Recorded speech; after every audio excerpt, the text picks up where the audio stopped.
तो चलिए बढ़ते हैं आगे और रुख करते हैं हमारी खास पेशकश का।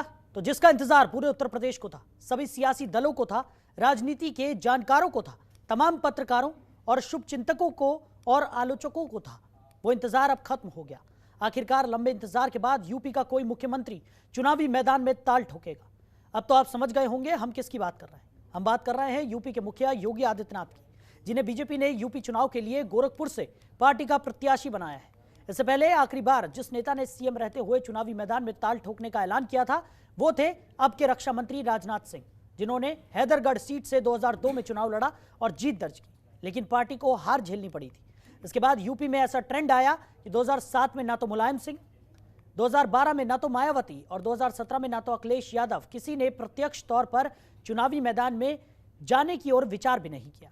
वैसे 9 जनवरी से दिल्ली में बीजेपी आलाकमान लगातार टिकटों को लेकर मंथन कर रहा था।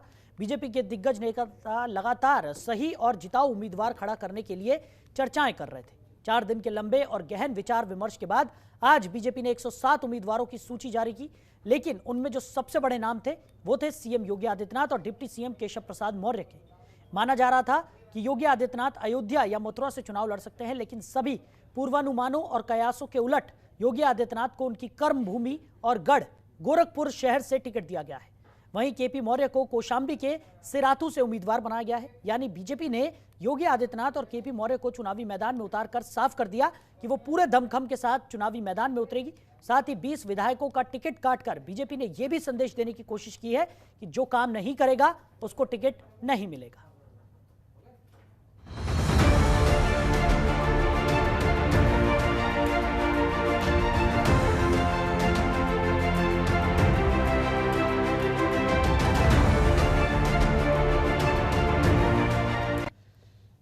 तो उत्तर प्रदेश के मुख्यमंत्री योगी आदित्यनाथ अब गोरखपुर से इस बार विधानसभा चुनाव में ताल ठोकेंगे। आज इसी पर हम चर्चा करने वाले हैं। कुछ खास मेहमान हमारे साथ जुड़ गए हैं। दीपक सोनकर जो कि बीजेपी के प्रवक्ता हैं, वो हमारे साथ चर्चा में साथ निभाएंगे। कपिश श्रीवास्तव जी हमारे साथ जुड़ेंगे, सपा के प्रवक्ता हैं, और साथ ही साथ डॉक्टर सुनील कौशिक हमारे साथ हैं, वरिष्ठ पत्रकार हैं। आप सभी मेहमानों का जनतंत्र टीवी में बहुत स्वागत है। सबसे पहले चर्चा की शुरुआत करेंगे डॉक्टर सुनील कौशिक आपसे। जिस तरीके से लगातार आप देख रहे हैं कि उत्तर प्रदेश में किस तरीके की चुनावी सरगर्मियां चल रही हैं, एक के बाद एक सूचियां भी यहां पर जारी होती हुई अब नजर आने लगी हैं, और सीएम योगी आदित्यनाथ गोरखपुर से ताल ठोकने वाले हैं, कैसे देखते हैं? नहीं, मुझे लगता है कि गोरखपुर उनकी कर्म भूमि रही है। गोरखपुर से बाहर निकल के चुनाव लड़ना थोड़ा, मुझे लगता है कि विपक्ष के लोगों का ये आरोप रह रहा कि कहीं न कहीं हिंदुत्व की तरफ बीजेपी जाने का प्रयास कर रही है।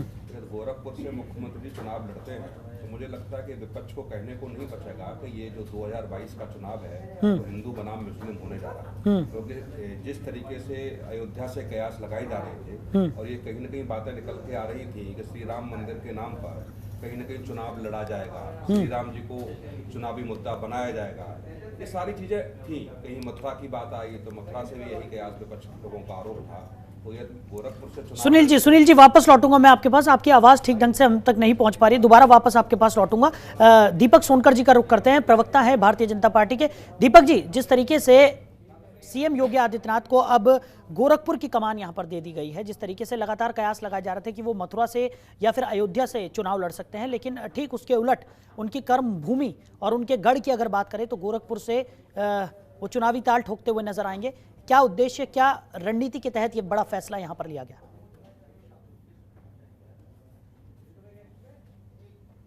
के साथ निर्णय होता है और आदरणीय अपने मुख्यमंत्री योगी आदित्यनाथ जी को उनके ही कर्म भूमि और उनके गोरखपुर मठाधीश के साथ साथ उनको वहां के राजनीतिक क्षेत्र के साथ साथ वहां से जुड़े होने के साथ में उनको वही गोरखपुर क्षेत्र से आज पार्टी ने शीर्ष नेतृत्व ने निर्णय लिया है। और ये अच्छा है कि जिस तरीके से जनता के बीच में वहां रहते हैं और जनता के बीच में पूरे उत्तर प्रदेश में भी उनका पूरे 4 वर्षों के अंदर रहना हुआ है, तो लगातार गोरखपुर से ये तय हुआ एक शीर्ष नेतृत्व का बड़ा अच्छा निर्णय है। आज भारतीय जनता पार्टी ने जिस तरीके से उत्तर प्रदेश के अंदर 107 सीटों को उम्मीदवार बनाया है, उस 107 सीटों में हमने 21 जगह परिवर्तन भी किए हैं और उन 107 सीटों में हमने सभी वर्गों को नेतृत्व देने का काम किया है। माने हमने महिला से लेकर के शिक्षक से लेकर के डॉक्टर से लेकर के माने हर एक युवा वर्ग तक को हमने नेतृत्व देने, माने भारतीय जनता पार्टी के शीर्ष नेतृत्व ने नेतृत्व देने का काम किया है। और इसमें जिस तरीके से हम लोगों ने इस उत्तर प्रदेश के अंदर 4.5 वर्षों के अंदर एक विकास का परिदृश्य सामने आया है, जिस तरीके से उत्तर प्रदेश को उत्तर प्रदेश डेवलपमेंट उत्तर प्रदेश बनाया है, जिस तरीके से उत्तर प्रदेश को देश का नंबर 1 प्रदेश बनाया है, उसी मुद्दे के साथ हम लोग बढ़ रहे हैं। लगातार हम लोग इसी धारा के साथ चलने वाले हैं और लगातार हमको देखने को मिल रहा है साहिल जी, उसी परिपक्ष में लगातार हम देख रहे हैं कि जिस तरीके से समाजवादी के साथ गठबंधन करने वाले पार्टी में किस तरीके से मुजफ्फरनगर में घटना करने वाले अपराधियों को किस तरीके से उनको चुनाव प्रत्याशी बनाया जा रहा है, ये बहुत ही बड़ा विषय है। जिस तरीके से आज हमने देखा है कि नाहिद हसन जी को भी उन पर कार्रवाई करने का भी हुआ है, और ऐसे हमारे नाहिद हसन जी हैं, अब आपके और लोग भी हैं, माने यूनिस खान जी हैं, ऐसे लोगों को समाजवादी पार्टी के गठबंधन के साथ प्रत्याशी बनाया गया। हमने करैना का घटना वहां की जनता भूल नहीं पाई है। जिस तरीके से वहां पे 4.5 वर्षों के अंदर आदरणीय मुख्यमंत्री योगी आदित्यनाथ जी पर विश्वास जता करके वहां की जनता पलायन करके अपने परिवार में वापस आई, और वापस आने के बाद मुख्यमंत्री जी पर विश्वास करके वहां पर अपना रहना वगैरह शुरू किया और अपना व्यापार शुरू किया। मगर ये जो घटना मैंने ये जो प्रत्याशियों को मैंने उसी के ऊपर करने वाले प्रत्याशियों पर किया है, ये उन पर उनके जख्मों पर नमक लगाने का काम समाजवादी के गठबंधन ने किया है। ये बिल्कुल ठीक बात नहीं है। जिस तरीके से ये इनकी मंशा को दर्शाता है, इनकी मंशा को दर्शाता है। ठीक है, इसका जवाब कपिश श्रीवास्तव ठीक ढंग से दे पाएंगे। कपिश श्रीवास्तव भी हमारे साथ जुड़े हुए हैं, समाजवादी पार्टी के प्रवक्ता है। कपिश जी क्या कहेंगे? शाहिद भाई, सबसे पहली बात तो हम ये कहेंगे कि योगी जी को भारतीय जनता पार्टी पर विश्वास ही नहीं था। अगर उनको विश्वास होता तो निश्चित रूप से उनकी सुझाए हुए सीट से वो चुनाव लड़ते, क्योंकि ये सीट कौन सुझा रहा था? अयोध्या कौन सुझाया? मथुरा कौन सुझाया? प्रयागराज कौन सुझाया? यहां तक कि देवबंद किसने सुझाया? फिर क्या मजबूरी आ गई कि आपको दौड़ के अपने घर में वापसी करनी पड़ी? क्योंकि गोरक्षनाथ पीठ का मठ शहर क्षेत्र में पड़ता है इसलिए, या हिंदू युवा वाहिनी जो गोरखपुर के अंदर काफी मजबूत है, भारतीय जनता पार्टी से भी मजबूत जड़ है इसलिए। तो ये सीधी सी बात है कि योगी आदित्यनाथ जी मोदी जी और इनके केंद्रीय नेतृत्व के टीम के साथ उनकी पिच पर खेलने के लिए तैयार नहीं थे। इसलिए उन्होंने मंतव्य अपना साफ कर दिया था कि हम गोरखपुर सदर से ही चुनाव लड़ेंगे। इसलिए ना अयोध्या, ना काशी, ना मथुरा, ना देवबंद और ना प्रयागराज, आ गए उल्टा लौट के गोरखपुर। यही इनकी हकीकत है, क्योंकि ये जानते थे कि अगर ये आगरा से चुनाव, ये अगर अयोध्या से चुनाव लड़ेंगे तो अयोध्या से ये चुनाव हार जाएंगे, ये मथुरा से चुनाव लड़ेंगे तो ये मथुरा से चुनाव हार जाएंगे। यानी हार का डर था, जिस वजह से अपने गढ़ से ही अब चुनाव लड़ने वाले। अयोध्या से भी एक सीट लड़ लीजिए। हाँ दीपक जी जल्दी। नहीं, एक आप अयोध्या से भी लड़ लीजिए ना, क्या दिक्कत है? अयोध्या से भी लड़ लीजिए, सूचना तंत्र है। आप गोरखपुर से भी लड़िए, एक अयोध्या से लड़ लीजिए, एक तरीके से, या एक जो है आप मथुरा से लड़ लीजिए।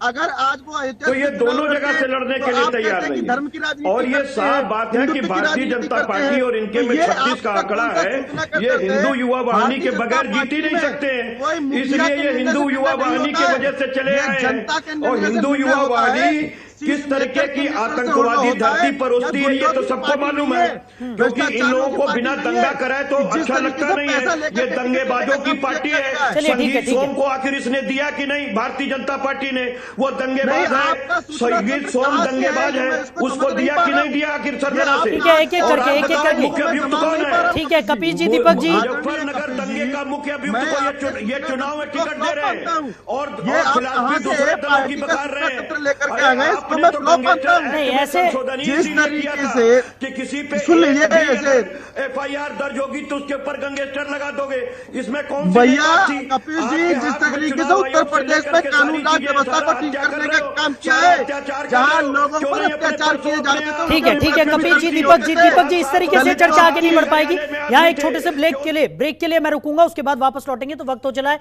छोटे से ब्रेक का, जल्द लौटेंगे, आप बने रहिए। तो ब्रेक के बाद हमारी इस खास पेशकश में एक बार फिर से आप सभी का स्वागत है। तो लगातार हम चर्चा कर रहे हैं भारतीय जनता पार्टी की तरफ से 107 उम्मीदवारों को लेकर एक पहली सूची यहां पर जारी कर दी गई है। दूसरी तरफ सपा RLD की बात करें तो 2 सूचियां यहां पर जारी की गई हैं, उसी पर आज हम चर्चा कर रहे हैं। कुछ खास मेहमान हमारे साथ लगातार बने हुए हैं। ब्रेक पर जाने से पहले हम चर्चा कर रहे थे, दीपक सोनकर जी, कपिश श्रीवास्तव जी ने अपने यहाँ पर अपनी बात यहाँ पर रखी।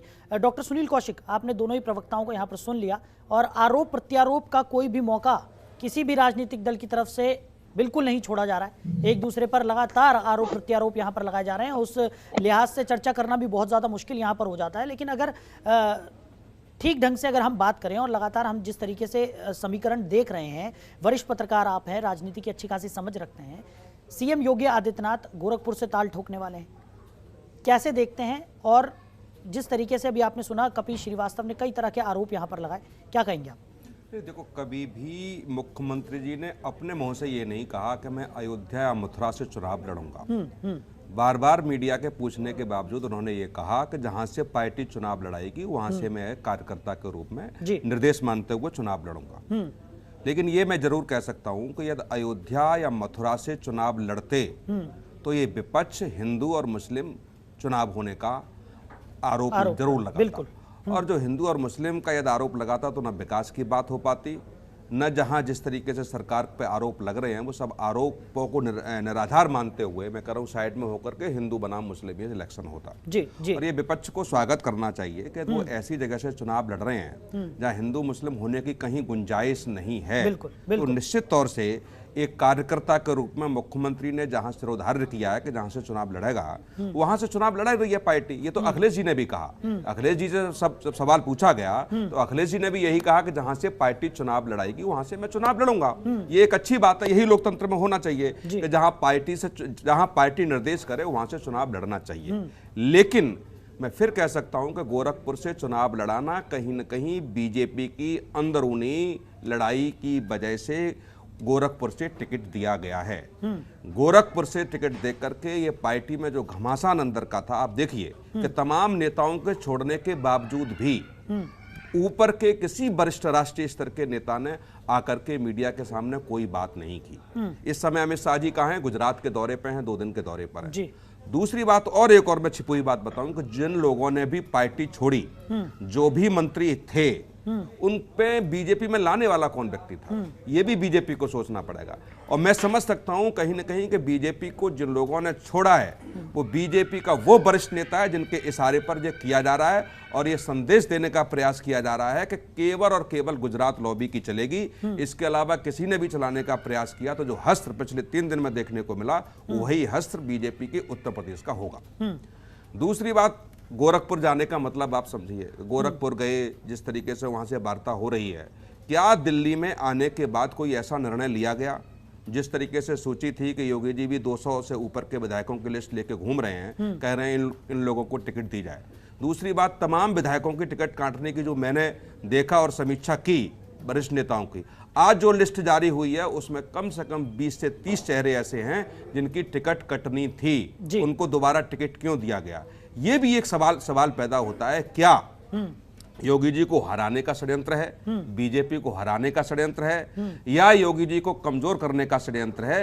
ये बीजेपी में जो लॉबिंग चल रही है, मुझे लगता है ये कार्यकर्ताओं की समझ में आना चाहिए कि निश्चित तौर से कहीं न कहीं बीजेपी में 2 फाड़ हो चुके हैं। दीपक जी जवाब लेना चाहेंगे इसका? जिस तरीके से अभी डॉक्टर सुनील कौशिक ने अपनी बात रखी है और यहाँ पर लगातार ये सवाल उठ रहे हैं कि क्या भारतीय जनता पार्टी के अंदर जो अंदरूनी कलह है वो इतनी ज्यादा बढ़ती जा रही है कि पार्टी अंदर से कमजोर होती जा रही है? पार्टी बिल्कुल मजबूती से काम करती है, अपने चुनाव में भी, चुनाव के बाद भी, और जनता के बीच में लगातार बनी रहती है। ये जो निर्णय है ये सामूहिकता का निर्णय है, शीर्ष नेतृत्व का निर्णय है, किसी एक प्रति व्यक्ति का निर्णय नहीं है। सामंजस्य बना करके पूरी चुनाव समिति की टीम होती है, केंद्रीय चुनाव समिति की टीम होती है, पूरी टीम सवाल यही तो है कि सामूहिक निर्णय है या फिर सिर्फ गुजरात कैडर का एक अलग निर्णय यहाँ पर चल रहा है? यही तो सवाल था अभी डॉक्टर कौशिक का। मैं मैं इसीलिए कह रहा हूँ कि हमारे यहाँ तो वैसे भी सामूहिक निर्णय के साथ होता है, सबके सुझाव के साथ, सबके के साथ ही निर्णय किया जाता है। और जिस तरीके से जो भी निर्णय हुआ है वो संगठन हित में हुआ है और संगठन को कार्यकर्ताओं के हित में हुआ है और कार्यकर्ता इसका दिल खोल करके स्वागत कर रहा है। और वही बात मुझे लगता है कि अभी भाई साहब ने कहा भी था कि अगर वहां दूसरे पक्ष पर अगर चुनाव लड़ते तो ये मामला दूसरे विपक्ष के लोग उसको धर्म से जोड़ते, विकास के साथ नहीं जोड़ते। तो भारतीय जनता पार्टी ने हर पहलू के पक्ष को जांच करके उस पर निष्पक्ष जो भी निर्णय निकला है उस निर्णय को पहुंचाने का काम किया है। और लेकिन दीपक जी आप ये कह रहे हैं कि सामूहिक तौर पर ये निर्णय लिया जाता है, सभी की सहमति इस पर होती है। अगर सहमति की बात करें तो पिछले कुछ दिनों में जिस तरीके की उठापटक देखने को मिली है, एक के बाद एक आरोप यहाँ पर भारतीय जनता पार्टी पर लगाए जा रहे हैं कि उनकी बातों को यहाँ पर सुना ही नहीं जाता था, अनदेखी की जा रही थी नेताओं की, जिसकी वजह से उन्हें पार्टी छोड़नी पड़ी। उस पर क्या कहेंगे जल्दी से? देखिए साहिल जी, कि लगता है कि जिस तरीके से पार्टी जिस तरीके से अपना विस्तार करती है तो आरोप प्रत्यारोप का विषय लगातार चलता रहता है। मुझे लगता है इस पर ज्यादा कमेंट ना करके, जो संगठन है सेवा भाव का संगठन है भारतीय जनता पार्टी, सेवा के तौर पर काम करती है, कार्यकर्ताओं का निर्माण करती है, कार्यकर्ता निर्माण के बाद आगे राजनीतिक क्षेत्र में आगे जाने का काम करती है। और भारतीय जनता पार्टी हमेशा माने अपने बूथ अध्यक्ष को ही प्रदेश अध्यक्ष बनाती है, अपने बूथ अध्यक्ष को ही राष्ट्रीय अध्यक्ष तक बनाने का काम करती है। भारतीय जनता पार्टी जिस तरीके से लगातार जनता के बीच में जाकर के उनके समस्याओं का समाधान करने के साथ साथ विकास की योजना तक लगातार, जैसे हम लोगों ने 4.5 वर्षों के अंदर हर वर्ग तक योजनाओं को जोड़ने का काम किया है, गरीब, शोषित, दलित, वंचित हर वर्ग को योजना से जोड़ने का काम किया। और भारतीय जनता पार्टी लगातार अपने इस विकास के मुद्दे के साथ, विकास की यात्रा के साथ लगातार बढ़ रही है। ठीक है, जितना काम किया है वो तो आने वाले विधानसभा चुनाव में निकलकर सामने आ ही जाएगा। जनता खुद ही इसका जवाब दे देगी किसने कितना काम किया। कपिल जी, यहाँ पर अभी डॉक्टर कौशिक ने एक बहुत अच्छा सवाल यहाँ पर जिस तरीके से एक मुद्दा उठाया था, यहाँ पर उन्होंने ये कहा कि अगर अयोध्या या फिर मथुरा से सीएम योगी आदित्यनाथ अगर चुनाव लड़ते तो फिर हिंदुत्व को लेकर राजनीति यहाँ पर होती, और अब गोरखपुर से अगर वो चुनाव लड़ रहे हैं तो वहां पर हिंदू मुस्लिम होने का कोई सवाल ही पैदा नहीं होता, तो क्यों स्वागत नहीं किया जा रहा? जल्दी से, समय कम है। सबसे पहली चीज तो ये है कि ठीक है, सुनील जी का अपना एक वर्जन, अपना एक दर्शन है, उनकी कुछ बातों से हम सहमत हैं और कुछ बातों से असहमत हैं। पहली चीज तो हम ये बता दें कि योगी आदित्यनाथ जी जो हैं वो हिंदूवाद के पोस्टर बॉय हैं। वो कहीं से भी चुनाव लड़े, कहीं से भी A to Z, वो ध्रुवीकरण पे ही चुनाव लड़ते हैं। और उनके ऊपर जितने भी दंगे के आरोप गोरखपुर में लगे हैं उसके वो पोस्टर बॉय रहे, इसमें कहा दो रहा है। मठ भी तो इनका यही है, जबकि इसके बाद भी आपको बता दें कि गोरखपुर में अल्पसंख्यक जो है वो 20-25% नहीं है, मुट्ठी भर है। बावजूद इसके यहाँ दंगे के मुख्य आरोपी तो यही रहते हैं। और पचरुखिया कांड हुआ था उसमें 302 के आरोपी हैं। मैं तो एक बात ये कह रहा हूँ कि देखिए कपिल जी, थोड़ा जल्दी, समय बहुत कम है। हाँ, कहीं ना कहीं इसमें दो राय नहीं, मैं तुरंत कह रहा हूँ। हाँ, जल्दी। योगी आदित्यनाथ जी जो हैं वो कहीं ना कहीं अपने अंतर विरोधों से ग्रसित हैं। भारतीय जनता पार्टी के कुछ लोग उनको हराने की तैयारी में थे, इसलिए वो अयोध्या और मथुरा ले जाना चाहते थे। योगी आदित्यनाथ जी ने स्वयं गोरखपुर सेलेक्ट किया है, ये उनकी पार्टी ने नहीं सेलेक्ट किया, क्योंकि वो जानते हैं कि गोरखपुर की जो सीट है चलिए इसकी जानकारी कपिल जी ना हमें है ना डॉक्टर कौशिक को है, भारतीय जनता पार्टी को भी शायद नहीं है। ठीक है, दीपक जी जल्दी से अपनी बात रख दीजिए, उसके बाद डॉक्टर कौशिक से फाइनल कमेंट्स लेंगे। जल्दी। मैं कौशिक जी की बात पर इतना ही कहूंगा कि जाकी रही भावना जैसी वैसा ही वो सोचता है, जैसी पार्टी की उनकी विचारधारा है उसी पार्टी की दूसरे पार्टी को आकलन करते हैं। भारतीय जनता पार्टी बार बार अपने सबों को लेकर के चलने वाली पार्टी है, अपने मूल मंत्र के साथ ही काम कर रही है, सबका साथ सबका विकास। ठीक है डॉक्टर कौशिक, फाइनल कमेंट्स आपके जल्दी से, 20 सेकंड है।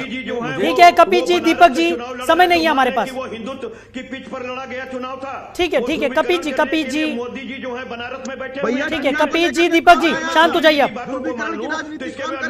डॉक्टर कौशिक आप अपनी बात रखिए, 20 सेकंड। बिल्कुल, देखो अभी चुनाव की शुरुआत हुई नहीं है, अभी तो मुझे लगता है कि बहुत दूर है चुनाव। ऐसी तमाम ऐसे निर्णय देखने को मिलेंगे या पार्टी के बीच और एक दूसरे राजनीतिक दल के प्रति भी इस तरीके की भावनाएं निकल के आएंगी। कहीं न कहीं एक दूसरा दल, एक दूसरे के खिलाफ दल वोटरों को प्रभावित करने का काम कर रहा है। तो शुरुआत है, अभी देखते चलिए क्या होता है। चलिए, आप सभी मेहमान हमारे साथ जुड़े और इस चर्चा में शामिल हुए, आपका बहुत शुक्रिया। समय की कमी के चलते इस चर्चा को हमें यहीं विराम देना होगा।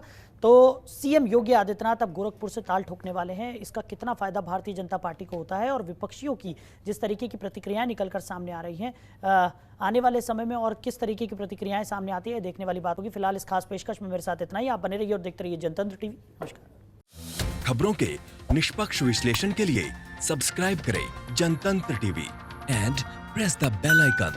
Never miss any update.